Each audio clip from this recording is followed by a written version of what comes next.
Pre's legacy to us, that the good things of track and field and sport may be freely enjoyed by athletes and by spectators, won by truth, honesty, and hard work. Pre the champ opened the international door, which was closed for more than half a century.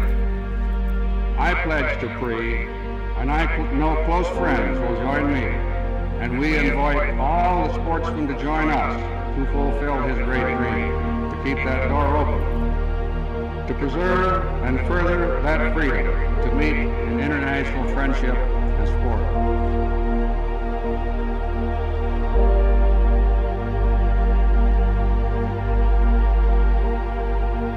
The tactics of where people would sit back off your shoulder, then try to outkick you. He hated that. He thought that was chicken. When did you start running? When I was 13 in the 8th grade. What motivated you toward that? Well, I wasn't a football player or basketball player, and it was the last thing I could think of before I was going to hang it up, you know. I mean, I was just going to give it one last chance to see if I could make something.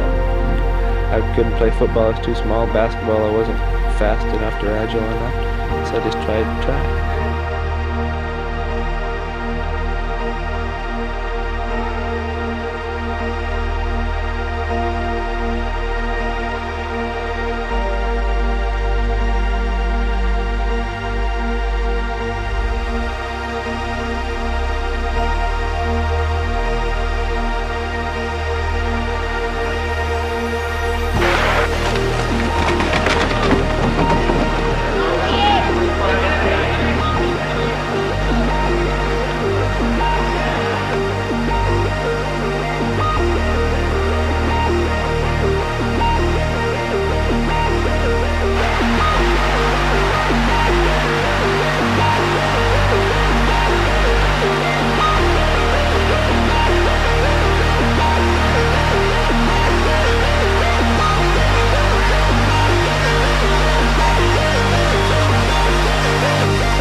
When someone has that ability and tendency to want to run from the front until everybody else simply gives up, I think that's a talent that you don't discourage.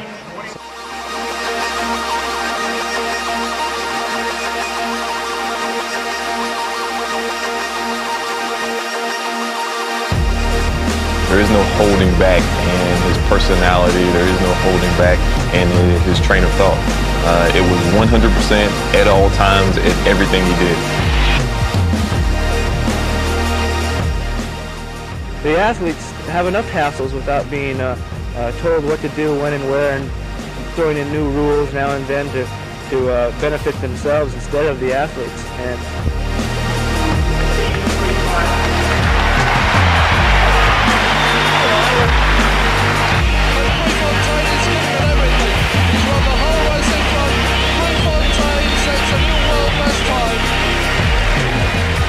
Well, I think everybody knew my plan. For me to win a race against competition of that nature, I have to go out hard and just about lead from the start. Prefontaine, he said, what I'm going to try to do is work it out so it'll be a pure guts race at the end, and if it is, I'm the only one who can win. He is a superbly confident young man. Some people have said cocky at times, and Steve Prefontaine is going to take the lead. In the Olympics, I think you just go and you go as hard as you can for as long as you can, because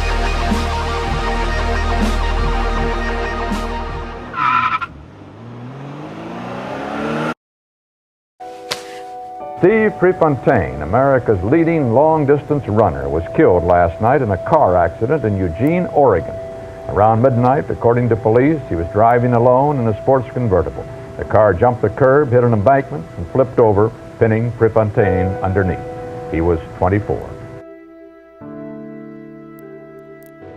Every single time you're up there, there's stuff, a token of their appreciation of him. Steve influenced me greatly, and he certainly influenced a lot of people, otherwise the story wouldn't be told. He had charisma, he had energy, he had that glow, his running is what pushed him through new barriers. But as a person, I think we look at that kind of a personality and we all want some of that ability to, it's just so hard to explain. My athletes, when I show them pictures or I show them video clippings of his race, they immediately are drawn to him and want to be like him. Kind of a Michael Jordan. When you watch Michael play basketball and you watch slow-mo, I think that analogy with Pre would be a great example.